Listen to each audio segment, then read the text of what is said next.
കഴിഞ്ഞ ജനുവരി 29-നാണ് ആശയുടെ ഭർത്താവ് മരണപ്പെടുന്നത്. ഹൃദയാഘാതം മൂലം തന്റെ ഭർത്താവ് മരണപ്പെട്ടുവെന്നാണ് പൊട്ടിക്കരഞ്ഞുകൊണ്ട് ആശ അയൽവാസികളെയും ബന്ധുക്കളെയും ഒക്കെ അറിയിച്ചത്. ഉറക്കത്തിനിടെ നെഞ്ചുവേദന എടുക്കുന്നുവെന്ന് ഭർത്താവ് പറഞ്ഞുവെന്നും ഇതിന് തൊട്ടുപിന്നാലെ ശ്വാസം കിട്ടാതാവുകയും മരണത്തിന് കീഴടങ്ങുകയുമായിരുന്നു എന്നുമാണ് നിലവിളി കേട്ട് ഓടിയെത്തിയ നാട്ടുകാരോട് ആശ പറഞ്ഞത്. പിന്നാലെ തന്നെ മരണാനന്തര ചടങ്ങുകളെല്ലാം പെട്ടെന്ന് ആരംഭിക്കുകയും ചെയ്തു. ആർക്കും ഒരു സംശയവും ഉണ്ടായിരുന്നുമില്ല. നിലവിളിച്ച് കരയുന്ന ആശയുടെ മുഖം ഒരു സംശയത്തിനും വഴിവെച്ചു കൊടുത്തതുമില്ല. അത്യാവശ്യം മദ്യപിക്കുന്ന ശീലമുണ്ടായിരുന്ന അദ്ദേഹത്തിന് ഹൃദയാഘാതം വന്നത് തന്നെ ആയിരിക്കാമെന്ന് എല്ലാവരും വിശ്വസിച്ചു. അതുകൊണ്ട് തന്നെ അതൊരു പോസ്റ്റ്മോർട്ടത്തിലേക്കോ മറ്റ് കേസുകളിലേക്കോ പോയതുമില്ല. പിറ്റേന്ന് തന്നെ ബന്ധുക്കളുടെ സാന്നിധ്യത്തിൽ മൃതദേഹം ആചാരപ്രകാരം സംസ്കരിക്കുകയും ചെയ്തു. എന്നാൽ ക്രൂരമായ ഒരു കൊലപാതകത്തെ മറയ്ക്കാനുള്ള വലിയ ഒരു ശ്രമം പരാജയപ്പെട്ടതാകട്ടെ ആശയുടെ ധൃതിയിലാണ്. ധൃതി എന്ന് വെച്ചാൽ വിവാഹം കഴിക്കാനുള്ള ആശയുടെ ധൃതി. ഭർത്താവിന്റെ മരണശേഷം കുറച്ചു ദിവസങ്ങൾ സാധാരണ രീതിയിൽ തന്നെ പോയി.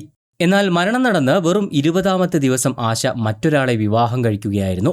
ഇതോടെയാണ് എല്ലാവർക്കും സംശയം ജനിക്കുന്നത്.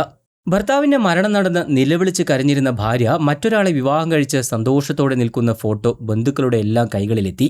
ഇവിടെ നിന്നുമാണ് കഥ മാറുന്നത്. മരണപ്പെട്ടയാളുടെ സഹോദരിമാർക്ക് ഇത് സഹിക്കാവുന്നതിലും അപ്പുറമായിരുന്നു.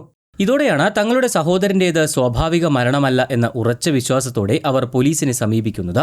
ഉടൻ തന്നെ പോലീസ് രംഗത്തെത്തിയെങ്കിലും പക്ഷേ തെളിവുകളെല്ലാം മണ്ണടിഞ്ഞു പോയിരുന്നു. അങ്ങനെയാണ് പോലീസ് സംസ്കരിച്ച മൃതദേഹം പുറത്തെടുക്കുന്നത്. തഹസിൽദാറുടെ സാന്നിധ്യത്തിൽ മൃതദേഹം പുറത്തെടുത്ത് പോസ്റ്റ്മോർട്ടം നടത്തി. പോസ്റ്റ്മോർട്ടം റിപ്പോർട്ട് പുറത്തു വന്നതോടെയാണ് എല്ലാവരും ഞെട്ടിപ്പോകുന്നത്. അത് ഒരു ഹൃദയാഘാതമായിരുന്നില്ല, മറിച്ച് ക്രൂരമായ ശ്വാസം മുട്ടിച്ചുള്ള കൊലപാതകമായിരുന്നു. തൊട്ടു പിന്നാലെ തന്നെ ആശ വിവാഹം കഴിച്ച യുവാവിനെയും പോലീസ് കസ്റ്റഡിയിലെടുക്കുകയായിരുന്നു. പോലീസിന്റെ ചോദ്യം ചെയ്യലിന് മുന്നിൽ അധികനേരം ആ പ്രണയിതാക്കൾക്ക് പിടിച്ചു നിൽക്കാൻ കഴിഞ്ഞില്ല. അവർ സത്യങ്ങൾ ഓരോന്നോരോന്നായി വിളിച്ചു പറഞ്ഞു. അന്ന് രാത്രി ആശയുടെ ഭർത്താവ് മദ്യപിച്ച് ഉറങ്ങുകയായിരുന്നു. ഇതിനു പിന്നാലെ ആശ കാമുകനെ വീട്ടിലേക്ക് വിളിച്ചു വരുത്തുകയും ആശയും കാമുകനും ചേർന്ന് തലയിണ ഉപയോഗിച്ച് അദ്ദേഹത്തിന്റെ മുഖം അമർത്തിപ്പിടിച്ച് ശ്വാസം മുട്ടിച്ച് കൊലപ്പെടുത്തുകയുമായിരുന്നു. ശ്വാസം കിട്ടാതെ പിടഞ്ഞ ആ മനുഷ്യന്റെ ജീവൻ പോകുന്നതുവരെ ആശയും കാമുകനും അത് നോക്കി നിന്നു. എന്നിട്ട് ഒന്നും അറിയാത്ത പോലെ അവിടെ വലിയൊരു നാടകം കളിക്കുകയുമായിരുന്നു. കർണാടകയിലെ തുംകൂറിൽ നടന്ന ഈ സംഭവം മനുഷ്യ മനസാക്ഷിയെ തന്നെ ഞെട്ടിക്കുന്ന ഒന്നാണ്.